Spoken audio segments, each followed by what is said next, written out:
right now, we have people from all over Turtle Island, many of us who are experiencing devastating fires, some who are anticipating or already experiencing devastating floods. Many of us have been impacted quite deeply and personally by the pandemic, the COVID-19 pandemic. And we have many areas very close to so many of us on this call that are actually experiencing food insecurity as well. In addition to impure air, undrinkable water, we all are here in the context of not some hypothetical situation.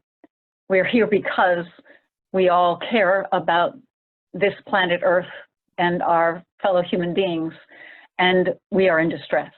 And so I'm wanting to just call into our circle the intention that we care for one another well, that all of the words and intentions for this evening serve to increase love and justice in our worlds, and that we can think together well tonight on behalf of our planet and peoples. And so with that, I'm going to introduce you to Nancy King-Smith.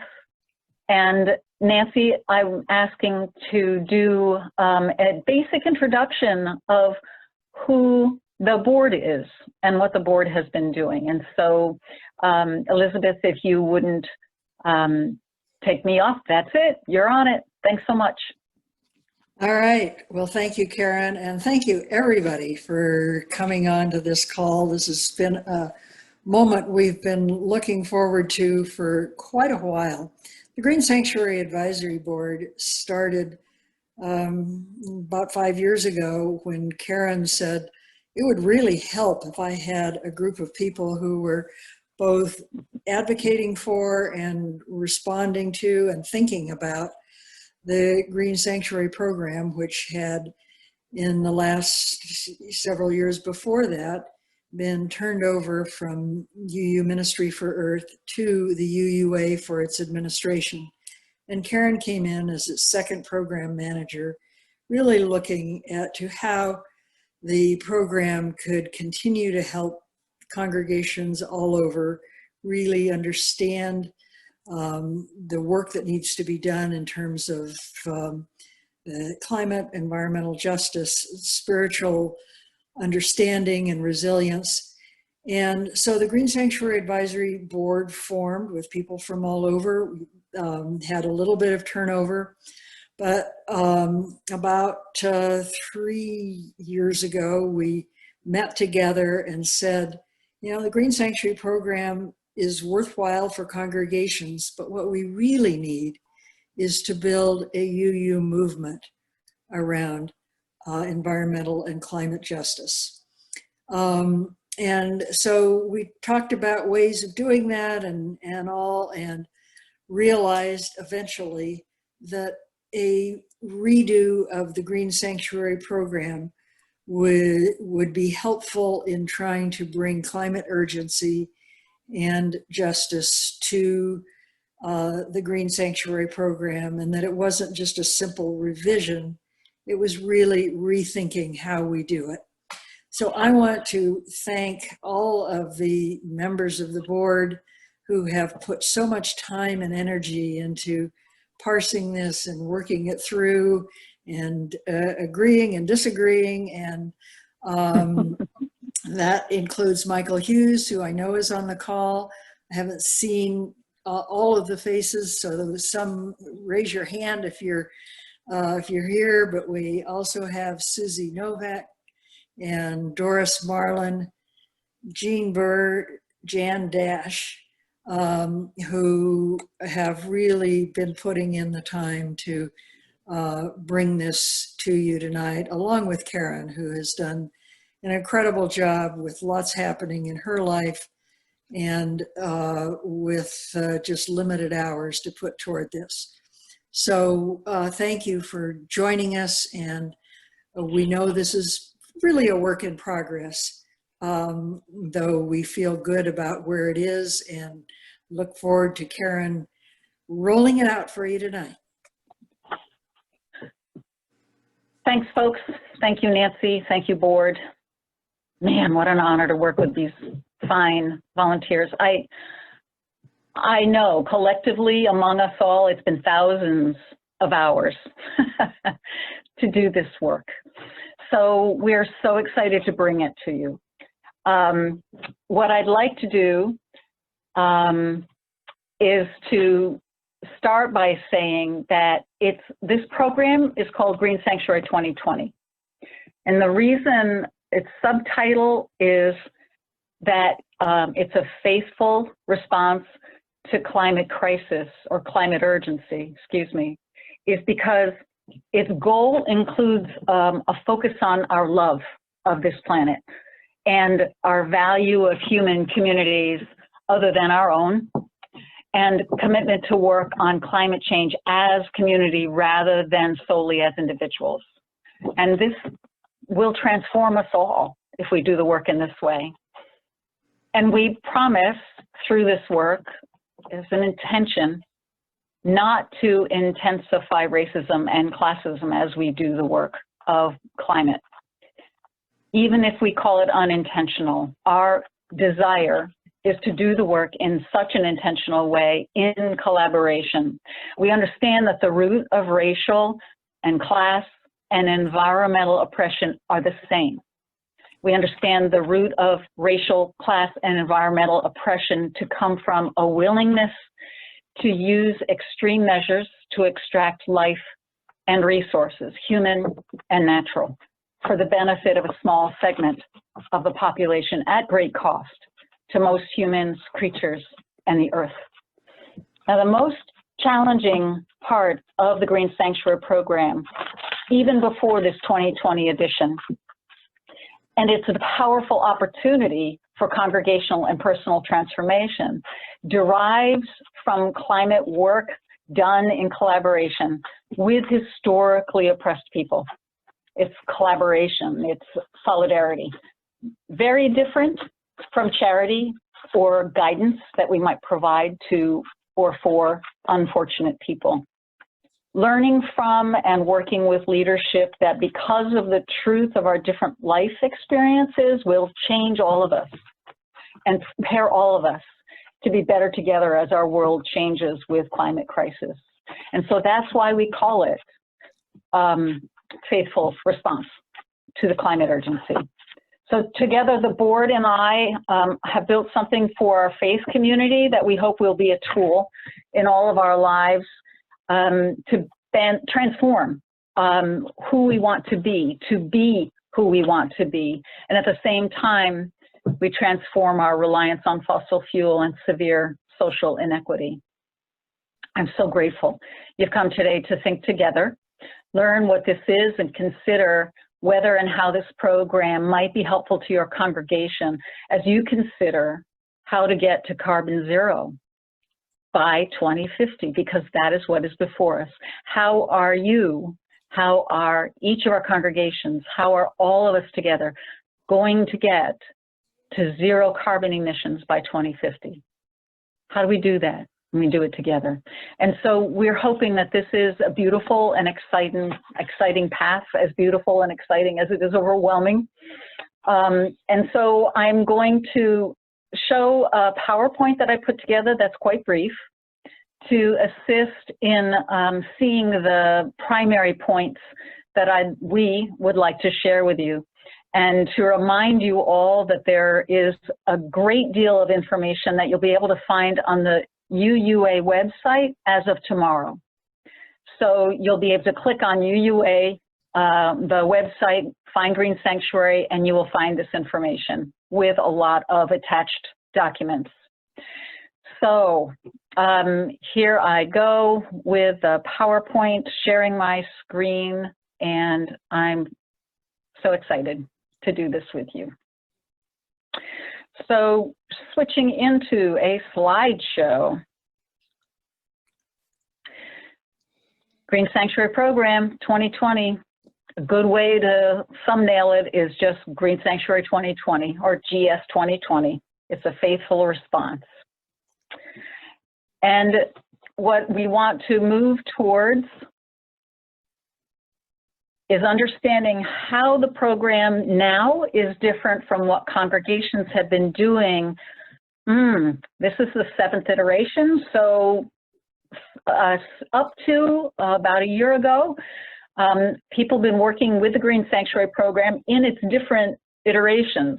The most recent had certainly an environmental focus that was broad. The congregation would look at its demographics and its geographic location and figure out what needed to be done.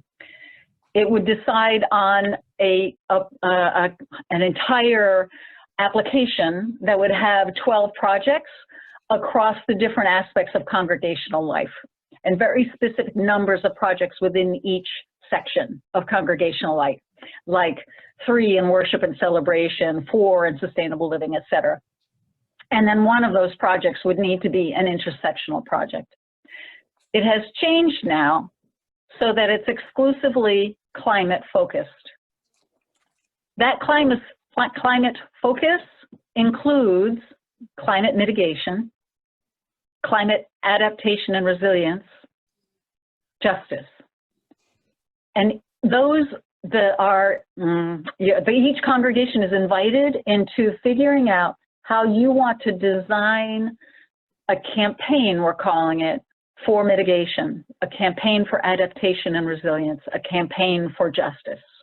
And within each one of those campaigns, as you design them, you'll have figured out something about what the baseline is for your congregation, where you're starting, and what it would look like to move forward, to move the whole congregation forward. And so for mitigation, you might decide you need to do a significant amount of worship, or you've done already a significant amount of worship, and so where you need to focus is somewhere else. It will be different for each congregation. So there are 3 campaigns, each focusing on mitigation, adaptation, or justice.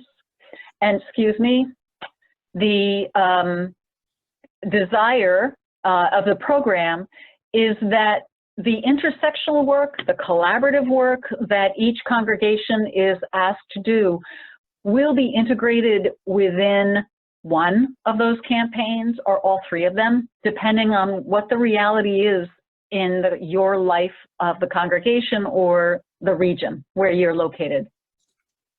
And so intersectionality is more than a single project. It is infused where the congregation, where it makes sense for you to develop that as a congregation.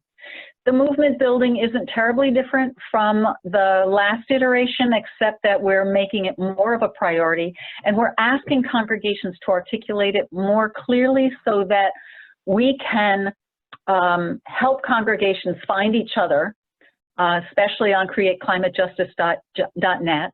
But we are wanting congregations in this movement building to see how we can best leverage our UU faith community. And so we are asking people to be pretty articulate, or pretty clear about how you see yourselves doing that. So there are many really good climate projects, climate programs, campaigns that a congregation can get involved in, or a team in a congregation can get involved in.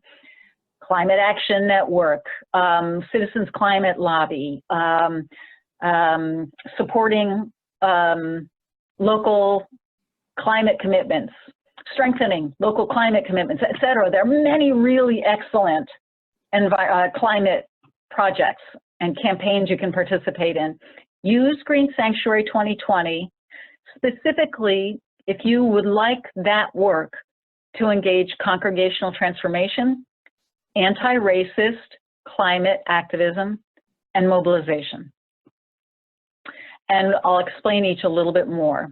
So with congregational transformation, we're asking congregations to go beyond the short-term focus of the projects and think in terms of the long haul. 2050 is too late. You're right to do zero emissions for carbon, but that is the goal. That is a long haul goal, but we need to be working in that direction. So rather than stating a particular number of projects, we're inviting congregations to think about what it's going to take to do this on the long haul. And what that means, in part, is that it's not just one core group doing the work, but all aspects of the congregational life will do their part and or shift how they do this work through a lens that they bring to all the other work that they already do. There are different ways to go about this. So we also understand that in anti-racist climate work, that, as I said earlier, that climate justice, climate work, the way Green Sanctuary is shaping it, is explicitly intersectional. It definitely requires us to do this in direct collaborative relationship. And that's on the local, the regional, national, or international frontline community. And by frontline, we're talking about communities of people who have been historically oppressed, who are hit first and hardest by climate disruption, and who have the least amount of resources to recover.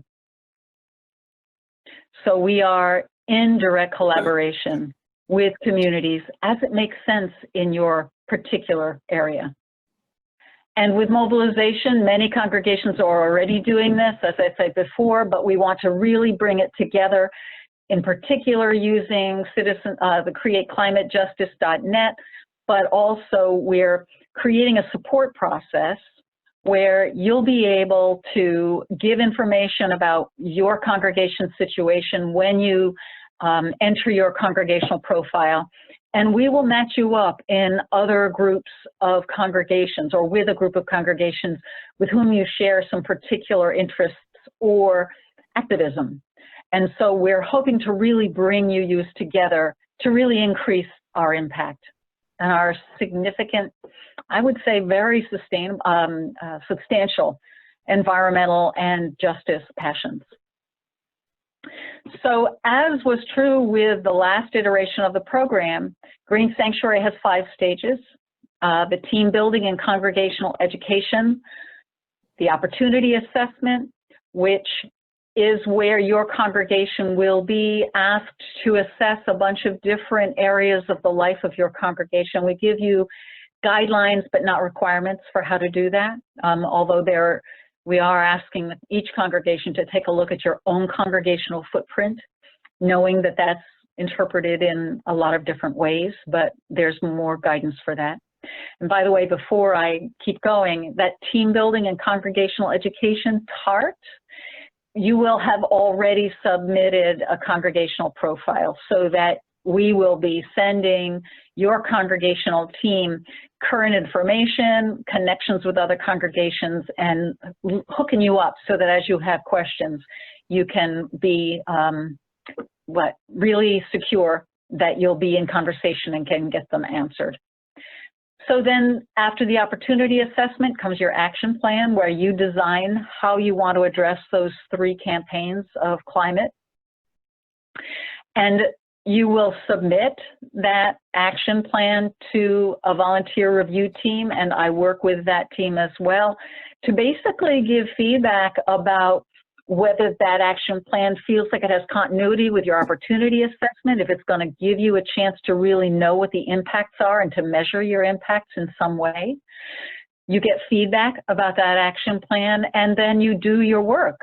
You will have done a lot of your work by the time we get to this stage, but the next step, is that you will be collecting the impacts of each piece of your campaign as you do that work.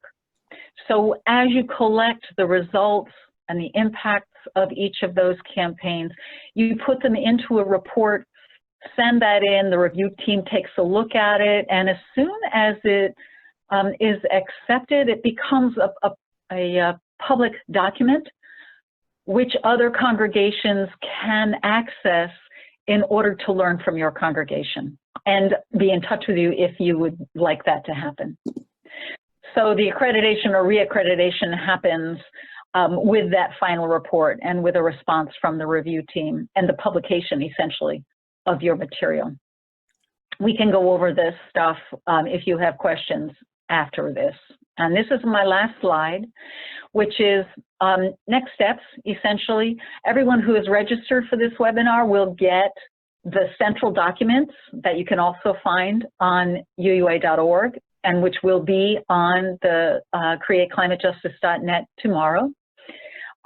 We'll also send you the PowerPoint if you think that will be helpful. We're asking you, if you don't already have it, to create an account on createclimatejustice.net. That will allow you to see information that's being shared by other people in the Green Sanctuary process. And also you'll see information from other campaigns in createclimatejustice.net where you indicate an interest in getting information about that campaign.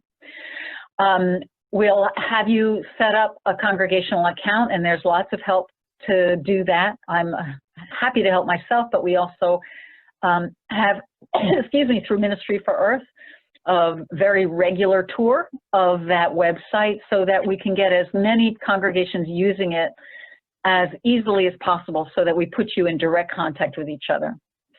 We ask you when you're ready to complete that congregational profile, and then we can get you all connected.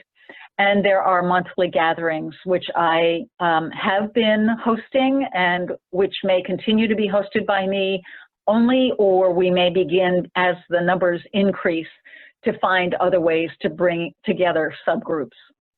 So I think that that is probably it for the moment. And I am going to stop sharing. And I see what I'd like to ask is the board members who've been keeping an eye on the chat, if you've seen questions come up that you want to address me or address to me or answer yourself. Michael.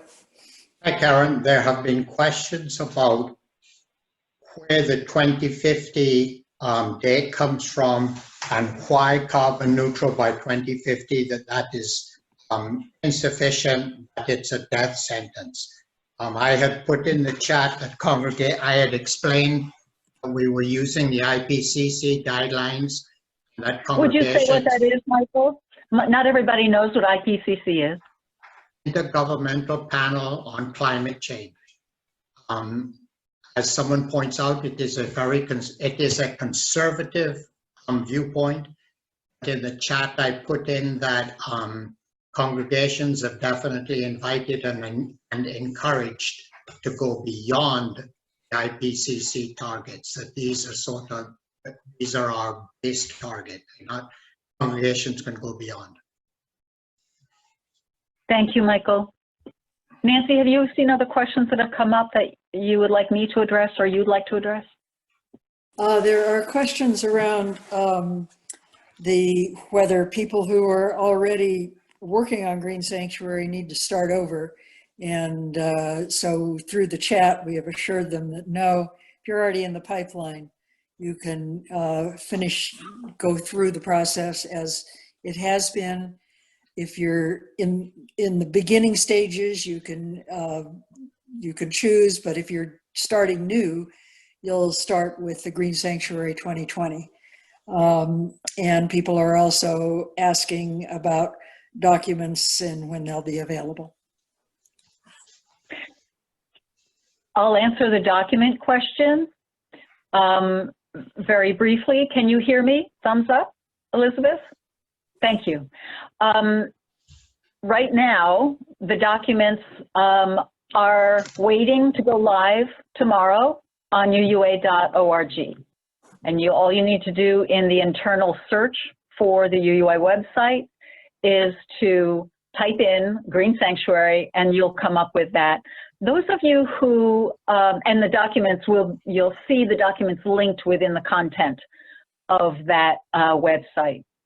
Those of you who have been doing Green Sanctuary using a prior iteration of this work will find there is a specific link to go back to the materials that still exist for you to continue to use. We have a question about the difference between accreditation and reaccreditation. Nancy, would you like to take that? Sure. So accreditation is the process of going through Green Sanctuary for the first time and doing the assessment and creating the action plan, completing it, and having it reviewed for accreditation. Those who have done that process in prior years, maybe as many as 15 years ago or whenever, may have continued to do good work in this arena, but want more focus for their congregation, particularly around climate, and an opportunity to really link in with all of these resources and the other congregations who are going through it.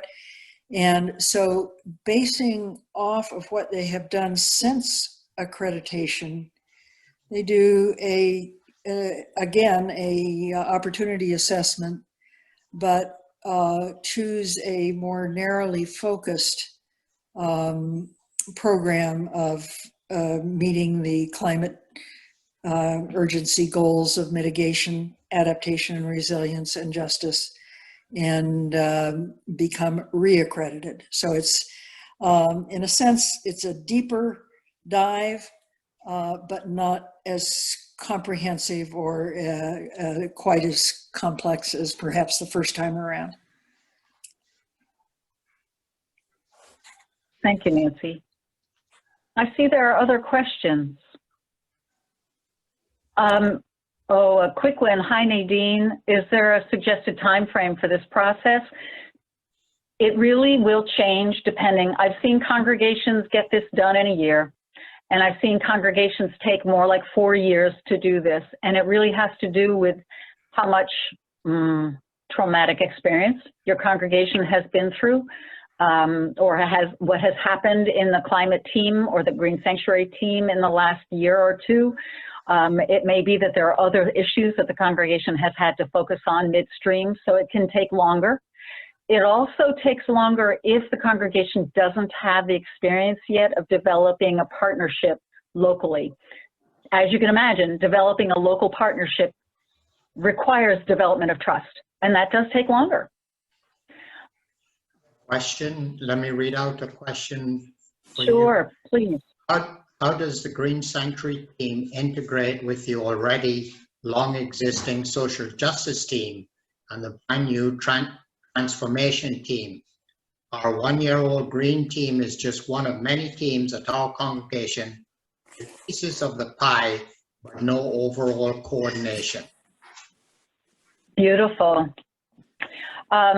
This is something congregations, again, deal with creatively and differently.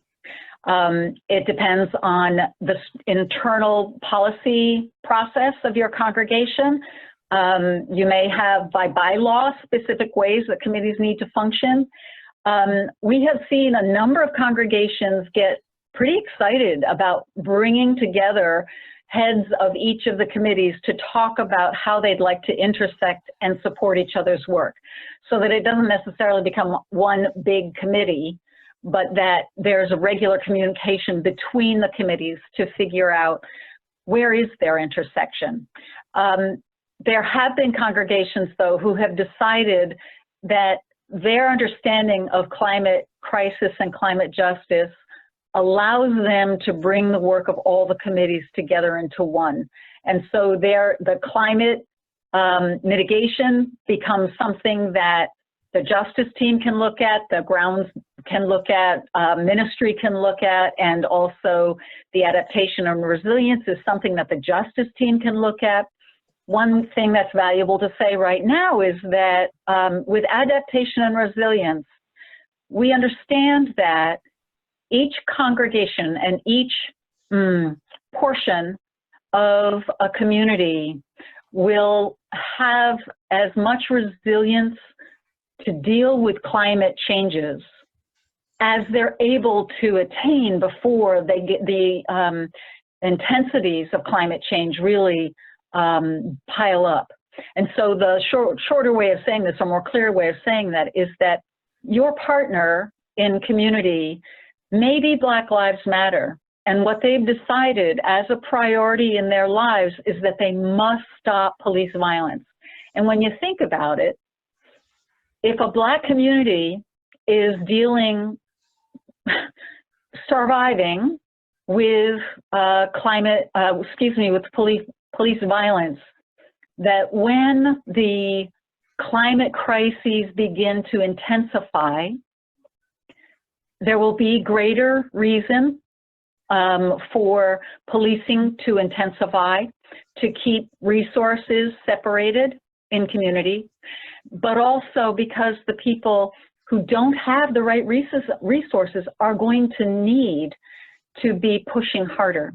And so if I'm suffering from police violence, I need to deal with police violence in order to be more resilient during climate crisis.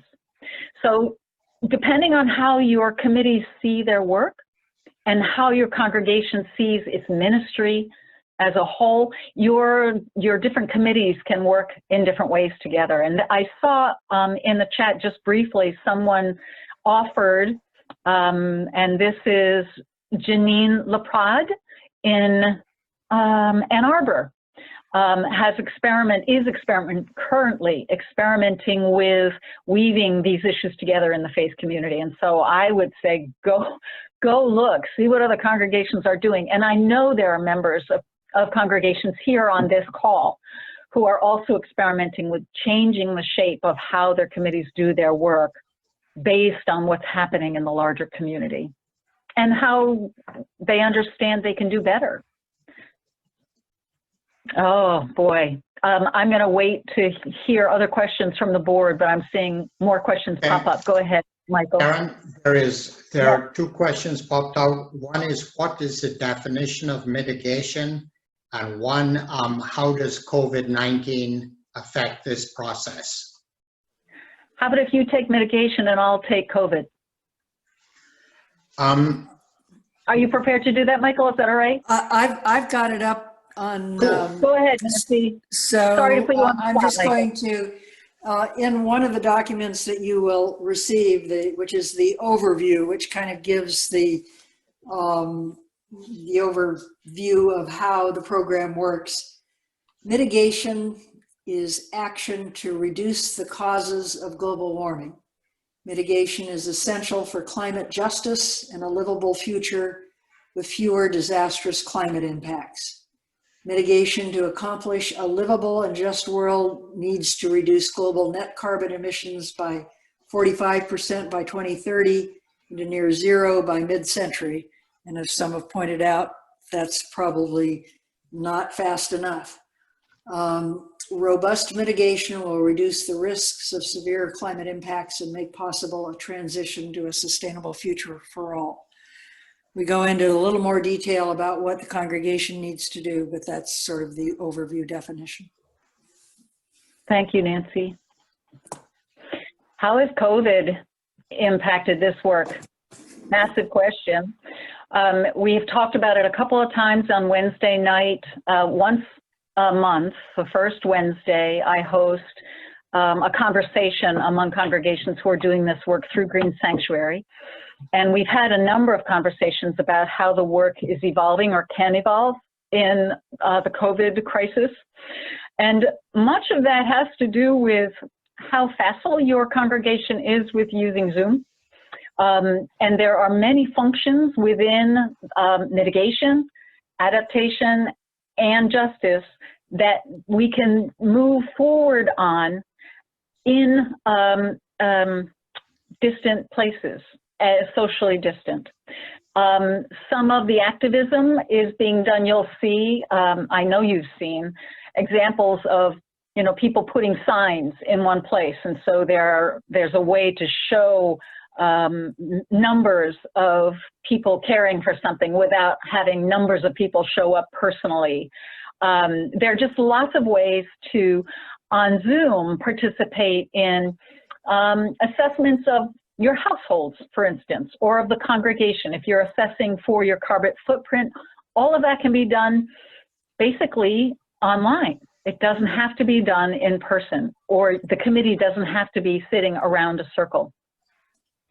Other kinds of things, getting to develop relationship with the communities most impacted is as you can imagine, both more difficult and easier with COVID. In part, I would say the more difficult because person to person, being face to face, there are ways in which it's easier to learn to trust one another. However, in Zoom meetings, I can go online, find out what indigenous communities called the land I live on ancestral land. Who are those people? And when I go online and find out who those people are, I can also, in most cases, find their website. And I can get in touch and say, I live on your ancestral land. Would you help me learn from your perspective what happened with colonial impact? There's big learning right there. And they may be willing to show up as teachers for our congregations if we invite them to come and teach us on Zoom. That you know, we can offer honoraria or any respectful way of doing that work that they are asking for or we offer is very valuable work. And you can do the same with the Movement for Black Lives, with Climate Justice Alliance. You can be in relationship by stating your intention to learn and wanting to figure out how to do climate work in collaboration. And that's a really good way to start because you're asking to be informed. That can be done on Zoom. You can do book groups, discussion groups, religious education teams, faith formation of all ages, etc. I know that there are other ideas, and if you want to send some in, oh, somebody, thank you, Margaret Babcock, advocacy, you bet. Legislation, we're getting requests from a lot of different places. From Citizen Climate Lobby, the UU contingent is the largest faith community of Citizens Climate Lobby. There's a link for them in our Green Sanctuary 2020 resource list that you'll see tomorrow. So Citizens Climate Lobby, in the Strengthen Local Climate Commitments, there's a fabulous map of whether your local elected officials have said that they are in support of the climate agreements, the climate accords. And if they are, if they've made a commitment, then you're able to say, I'm so glad to hear that. How can I help you? You know, what's happening? What have you done to support this? What can I do to help you support this? So there's lots of legislative and advocacy work that can be done. Thank you so much for reminding me of that. So how about any other questions that Michael and Nancy are seeing, or anything I've left out from an answer that I've given, Michael or Nancy, or any other board member who's now here? Doris had to leave. One question is, if carbon reduction goals are not possible, what are some projects to be better prepared for major contractions? And we realize that every congregation has a different situation, that some own their own buildings, some do not. There are all kinds of different ways in which carbon reductions can or can't happen. But we all have the opportunity to help others look for ways in which carbon reduction can happen. We've had a scenario where a congregation helped another congregation that did not have the resources, helped them reduce their carbon footprint. So we're looking at getting down to zero, but we recognize that it'll be done in different ways. Great. Let's see. There is also the very real possibility, there are congregations who don't own their own buildings, and so they invite their membership. The people who participate in that congregational community are invited to use one of the tools for assessing CO2 output in a household setting. And so they create these beautiful processes for households to participate in carbon reduction. So there are lots of different ways. And one of the things that I did want to say is that there are a couple of really excellent tools that you'll find in the resource guide that give quite an exhaustive list of ways of doing mitigation work. Everything from transportation to food systems to, the buildings, of course, ending fossil fuel use. There are just many, many things that can and need to be done. Any other questions? Go ahead. I don't see right now another question, but the documents include examples of what congregations have done, and congregations of different sizes and different settings. So as you explore all of these resources, hopefully you'll get help. There are also a lot of good suggestions in the chat, so I want to make sure that that gets captured and saved. I see Elizabeth shaking her head that she's going to make sure we capture that. Thanks, Elizabeth. Wonderful. There's a specific a question about, do you know if there are any big picture plans for drawdown projects in various regions of the country, especially carbon farming? So that's getting into some of the details of the kinds of things, campaigns that people might do. Karen, do you have any, have you heard congregations working on that? You know what? I think Bill, who is on this call, may have something to say about the state of Washington. Am I right, Bill? Can you unmute yourself and say a little bit? Bill McPherson, are you there? Elizabeth, do you see his name? He's not on the call.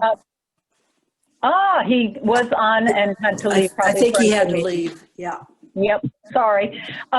There are in different areas of the country people who are actually networks who are doing work in collaborative ways. And one of the best ways to begin to find that is through your state action network. Quite a number of state action networks are doing climate justice work or climate work as one of their projects or one of their main goals for a number of years. So start with your state action networks. The regional basis, we don't hear quite as often, but certainly, one area to look at is the NAACP. NAACP has a climate and environmental justice site within their national NAACP. And in that, there are legislative and particular projects all over the country. And some of it is responding to asthma, high levels of asthma among Black children in particular, but there's just so many differences depending on where you are regionally for how that region is going to respond. So NAACP is a great place to see examples of what's being done on a broader level. Who else has ideas about that? You can put that in the chat. If you have some ideas, solar farms are growing exponentially. Here's one for you to respond to, Karen. My congregation will say that they have intersectional relationships because they have quarterly speakers and collect money for other social justice nonprofits. How do you counter this claim? I'm not sure I'm clear on what the question is. Would you repeat that? My congregation will say that they have intersectional relationships because they have quarterly speakers and collect money for other social justice nonprofits. How do you counter this claim? The claim that they have intersectional relationships by having speakers and collecting money. Right, right. Boy, there's a lot of room there, isn't there, for all kinds of possibilities. I'm seeing that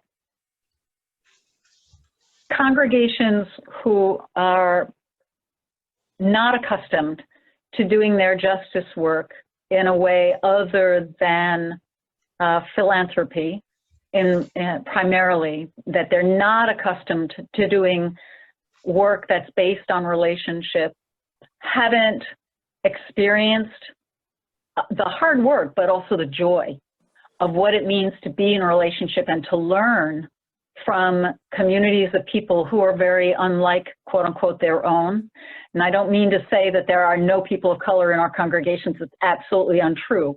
But that if our congregation, as a group of working groups, let's say, has not had the experience of, for instance, even the choir, doing a collaborative relationship with a different community of people where there is a social boundary or a community of people who have been systemically oppressed over time or historically oppressed, then that's a wonderful way to do it.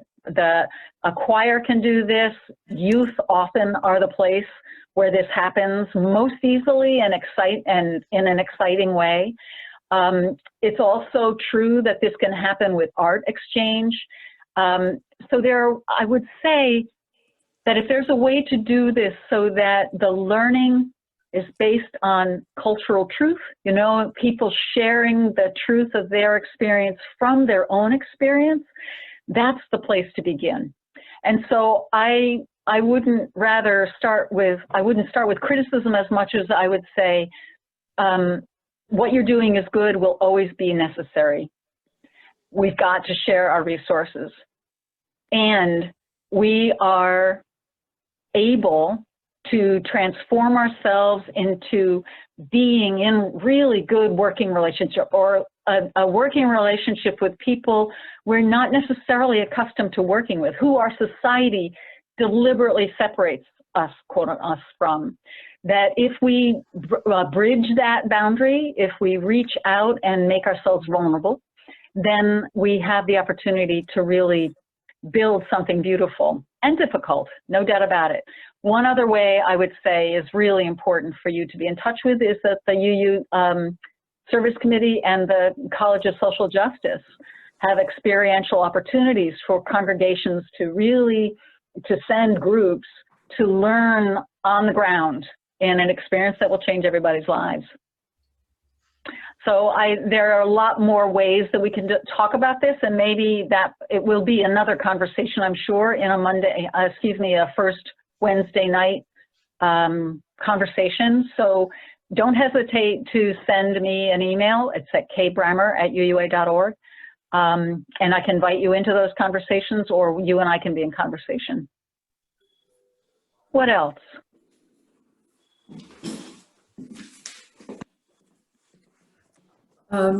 I think it's important that we note that if people are choosing, we hope that you'll go through the Green Sanctuary, either accreditation or reaccreditation process, because it really is about congregational transformation. But if you're doing really good, strong climate justice, climate mitigation work, and just want to use the resources and keep going with what you're already doing, and report it on createclimatejustice.net, that's great. We don't want this process to slow people down. We want it to enhance and to bring more people into it.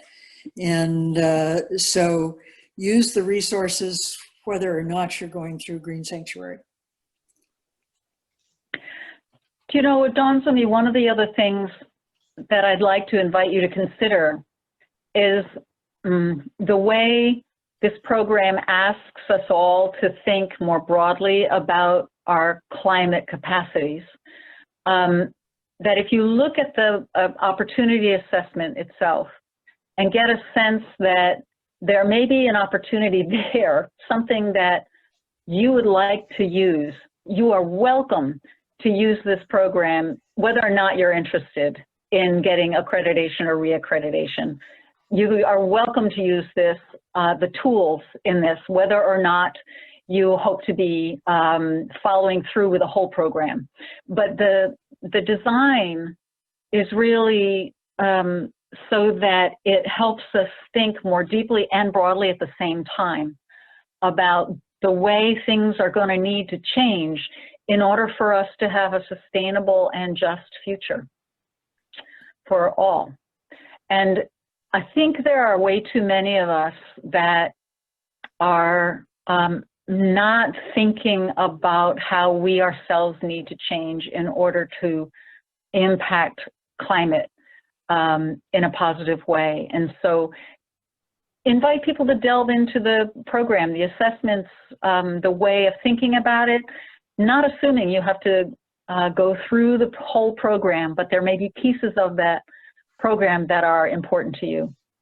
Another comment came up, I think, well, I don't remember now where it came from, but having to do with disaster response or emergency responses. If your congregation is not currently in the middle of a crisis, it's a really good time to do some research about your local community, whether it's a city or a town or a region, to do some research, contact your whoever the planners are for your city or area and see what they've got for a disaster response plan. If that disaster response plan, when you look at it, does not include pandemics, does not include flood or fire, does not include things you know are likely to happen with climate, you are in a really good position to encourage your local government, your municipality, to really begin to address those things and be prepared. And the other thing that we would really recommend is that as you learn about this, you also look to the most vulnerable people in your community and find out if their voice and their needs are reflected in that plan. New Orleans and Katrina are one of our worst examples of how that was terribly not only inadequate, but deeply racist. So I would invite you there as well. If your congregation is saying we are in relationship because we give money, you can look at things that people really care a lot about. What will we do if there's a disaster? And go through the human impulse when you use, which is to reach out, to be helpful, to be of service, and to find out if those plans are connecting with the people who are most vulnerable, and then bring their voice, help them be involved and help the plans be inclusive and also benefiting from the real gifts of all of the different communities involved.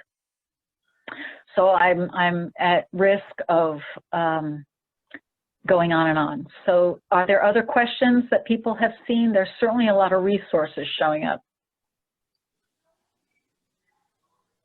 The recording will be available to all those who have registered. Anyone else have a question?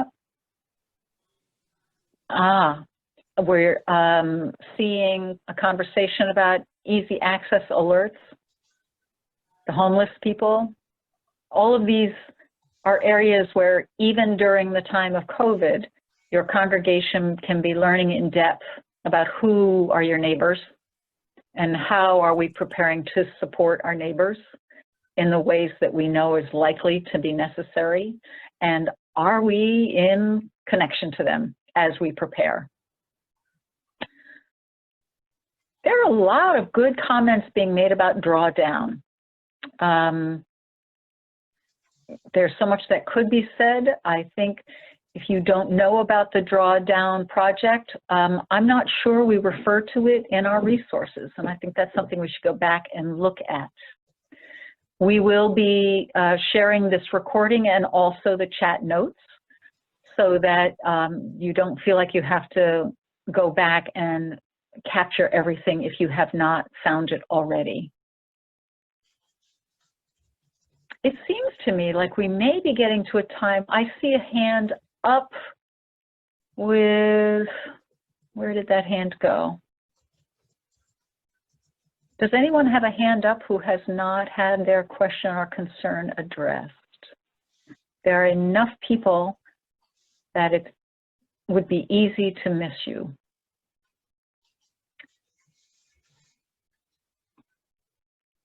All right. Well, I am going to make a suggestion and run it by Michael and Nancy. Are you back with us? I'm here. Nancy lost connection. I am back. I did lose power, but I'm back. Gotcha. Thank you. Really lots and lots of good comments and resources and questions in this chat. And I think one of the most important things that I've learned by going to General Assembly and doing workshops over and over again is that one of the most valuable things is for congregations to be talking with each other. So I'm going to suggest that we get into breakout rooms, and the purpose of this would be for each of you to have the opportunity to learn who else is on this call and who else is thinking about doing this work in this way.